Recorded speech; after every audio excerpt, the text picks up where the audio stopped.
Καλησπέρα σας, είμαι ο Δημήτρης, σας μιλάω από την Κύπρο και είμαι μαθητής της Shinobu Sensei τα τελευταία 2 χρόνια.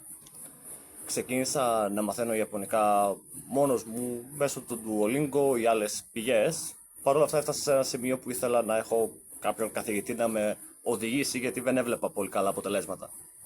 Έτσι επικοινωνήσαμε με την κυρία Shinobu, κάναμε το πρώτο δωρεάν μάθημα και έπειτα από εκεί συνεχίσαμε με μαθήματα 25 λεπτών την πορεία μας σταθερά.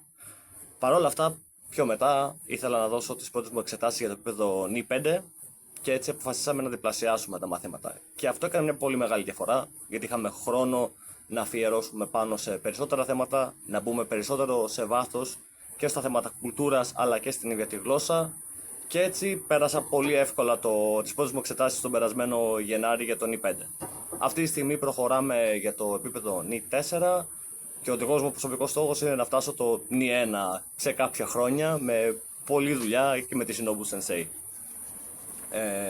Τα μαθήματα είναι πολύ ευχάριστα, είμαι πολύ ευχαριστημένος και με την ποιότητα του μαθήματος αλλά και με τη δομή των μαθημάτων. Πάντα ξεκινάμε με ένα ευχάριστο χαιρετισμό, με κάποιες άλλες λεπτομέρειες, κάνουμε practice την ομιλία μας στα Ιαπωνικά και μετά συνεχίζουμε με μια σταθερή δομή και ασκήσεις σε κάθε μάθημα για το επόμενο μάθημα.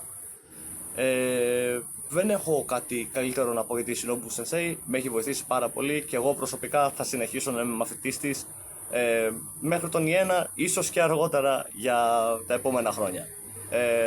Σας προτείνω να τη δοκιμάσετε και ό,τι καλύτερο. Αργά το